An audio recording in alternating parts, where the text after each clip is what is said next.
दोस्तों, आज मैं आप सभी को एक पर्टिकुलर टॉपिक पे बात करने जा रहा हूँ। वो है कैटरैक्ट।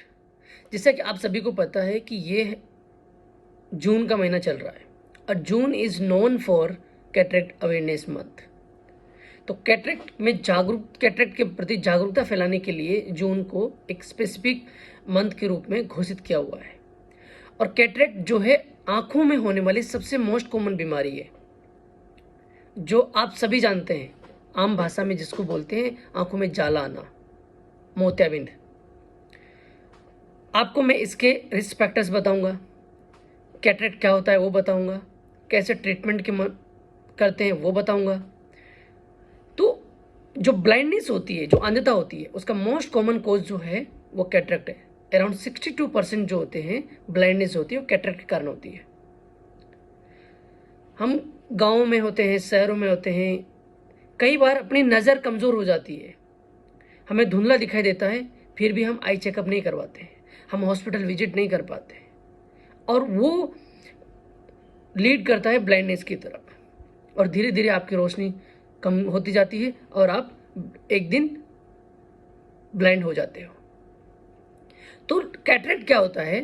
कैटरैक्ट जो होता है वो क्लाउडीनेस होता है। एक नेचुरल जो ट्रांसपेरेंट लेंस होता है हमारी आंख के अंदर, उसमें क्लाउडीनेस आ जाती है, ओपेसिफिकेशन हो जाता है। मोस्टली ये जो होता है वो एजिंग प्रोसेस के कारण होता है। जैसे जैसे हमारी एज बढ़ती जाती है, मोस्टली 40-50 एज के बाद में, 50 एज के बाद में होता है कैटरैक्ट। और कुछ दूसरे फैक्टर्स एज के साथ साथ में, जैसे स्मोकिंग हो गया है, एल्कोहल ड्रिंकिंग हो गया है, डायबिटिक हाइपरटेंशन हो गया है, लंबे समय से आप स्टेरॉइड्स मेडिसिन यूज कर रहे हैं, उसके कारण हो गया है। या फिर कुछ जेनेटिकल भी होते हैं, जैसे जिसको कंजेनिटल कैटरैक्ट बोलते हैं, जो बच्चों में जन्म से ही कैटरैक्ट होता है। और कुछ इन्वायरमेंटल फैक्टर्स होते हैं, जैसे यूवी रेज हो गया। तो हम एडवाइस करते हैं कि ज़्यादातर यूवी प्रोटेक्टेड ग्लासेस पहनना चाहिए आपको, ताकि आपके अंदर जल्दी कैटरैक्ट आंखों में डेवलप ना हो। अगर आपका नज़र कम हो रहा है, धीरे धीरे आपको धुंधला दिखाई दे रहा है, इसके मेन जो सिम्टम होता है वो इसमें भी अलग अलग प्रकार के होते हैं। जैसे कि सेंट्रल जो लेंस का, अगर लेंस के सेंट्रल पार्ट से अगर ओपेसिफिकेशन हो रहा है तो उसको न्यूक्लियर कैटरैक्ट बोलते हैं।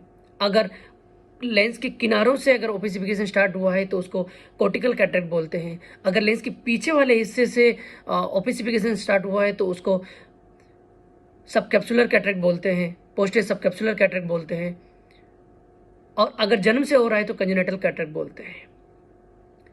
जब आप मोस्ट कॉमन सिम्टम जो है वो ब्लर्ड विजन है, आपको धुंधला दिखाई देगा, आपको ड्राइविंग में डिफिकल्टी होगी, आपको किसी का चेहरा पहचानने में दिक्कत होगी, आपको पढ़ने में दिक्कत होगी, नज़र की नज़दीक की नज़र में दिक्कत होगी।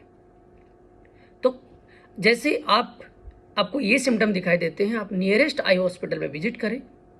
और जब भी कैटरैक्ट डायग्नोस होने के बाद, जैसे ही डॉक्टर, आई स्पेशलिस्ट है या ऑप्टोमेट्रिस्ट है, वो जैसे आपको कैटरैक्ट डायग्नोस करता है, जो भी एडवाइस करता है, अगर आपको मैच्योर कैटरैक्ट नहीं है, इमैच्योर है, आपको लगता है कभी कुछ वेट करना चाहिए, साल भर है, 6 महीना, 2 साल वेट करना चाहिए, तो आपको ग्लासेस एडवाइस करेंगे, आप ग्लासेस पहनिए, कंटिन्यू करिए, तो आपको नज़र अच्छा दिखेगा।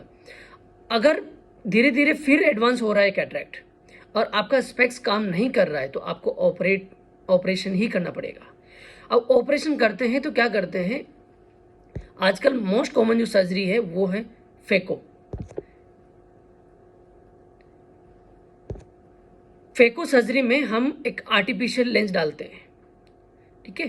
तो जो नेचुरल लेंस को निकाल लेते हैं मशीन के द्वारा और बिना टाँके की सर्जरी होती है। और जो आर्टिफिशियल लेंस होता है, जिसको इंट्राओकुलर लेंस बोलते हैं, आईओएल, वो इम्प्लांट करते हैं। और उसके बाद में आपका नज़र वापस ओके हो जाता है, आपको बिल्कुल सही, सब कुछ चीज़ें सही दिखने लग जाती है।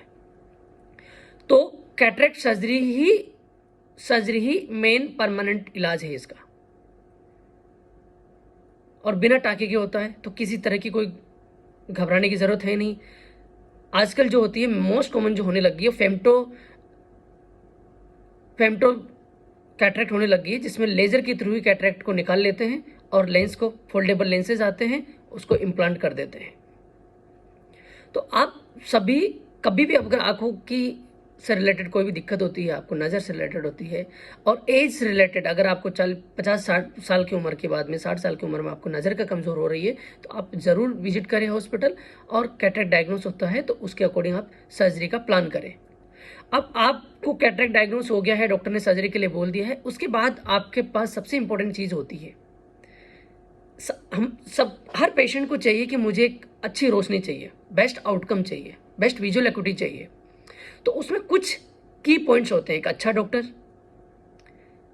कोई भी आई सर्जन होगा, कैटरेक्ट स्पेशलिस्ट हो, आईओएल सिलेक्शन, जो लेंस का सिलेक्शन होगा आपकी जिस पावर के अकॉर्डिंग होगा, एक बेस्ट आईओएल का सिलेक्शन, लेंस का सिलेक्शन आपके ऊपर डिपेंड करता है। अलग अलग वेराइटीज़ की कंपनीज के लेंसेज अवेलेबल होते हैं, डॉक्टर्स और काउंसलर आपको बताएंगे।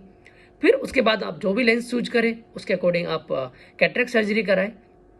और पोस्ट कैटरेक्ट सर्जरी भी आपको कुछ प्रिकॉशंस फॉलो करने पड़ते हैं, कुछ इंस्ट्रक्शंस फॉलो करने पड़ते हैं, जैसे मेडिसिन्स को कैसे डालना है, आइस को रब नहीं करना है, और यूवी प्रोटेक्शन के लिए सनलाइट प्रोटेक्शन के ग्लासेस लगाने हैं, और जो भी, और फिर फॉलो विजिट्स वगैरह कैसे करना है। तो वो चीज़ें आपको पोस्ट केयर में भी इम्पोर्टेंट है। तो ये सब चीज़ें जो है कैटरेक्ट से रिलेटेड है। आप सभी गाँव में रहते हो, शहरों में रहते हो, कहीं पे भी हो, आपके परिवार में बूढ़े बुजुर्ग कोई भी हो जिनको आँखों की में देखने की क्षमता कम हो गई हो, आँखों से धुंधलापन हो गया हो, कई बार ट्रॉमेटिक कैटरेक्ट भी होते हैं। कई बार अगर हम एक्सीडेंट होने से, चोट लगने से, बॉल से, अगर आपके बच्चे वगैरह क्रिकेट खेल रहे हैं तो आप, अगर आंख में चोट लगी है बॉल के कारण से, या किसी भी हाथ से, मुक्के से इंजरी कुछ भी हो जाती है, तो उसके कारण पे कैटरेक्ट डेवलप हो जाता है, उसको बोलते हैं ट्रॉमेटिक कैटरेक्ट। तो उसमें भी वो किसी भी एज में हो सकता है ट्रॉमेटिक कैटरेक्ट। मोस्ट कॉमनली जो होता है वो 50 साल की उम्र के बाद में कैटरेक्ट डेवलप होता है, लेकिन ट्रॉमेटिक कैटरेक्ट है, कंजेनिटल कैटरेक्ट है जो बच्चों में जन्म से होता है। तो ये सब चीज़ें अवेयर होना आपको बहुत ज़रूरी है। और मेरा इस वीडियो के माध्यम से आप सभी को कैटरेक्ट के प्रति अवेयर करने का ही मकसद है, और मैं चाहूँगा कि आप सब लोग भी अपने परिवार, आसपास, पड़ोस, सबको अपनी आँखों की सुरक्षा के प्रति, आँखों की नज़र के प्रति सजग करें, जागरूक करें। आइज़ जो होती है हमारी शरीर का सबसे मोस्ट सेंसिटिव पार्ट है, ऑर्गन है। तो प्लीज़ आप सभी लोग अपना रोल प्ले करें, कहीं ना कहीं किसी को गाइड करें, बताएं, हेल्प करें कैटरेक्ट अवेयरनेस के लिए। थैंक यू सो मच, धन्यवाद।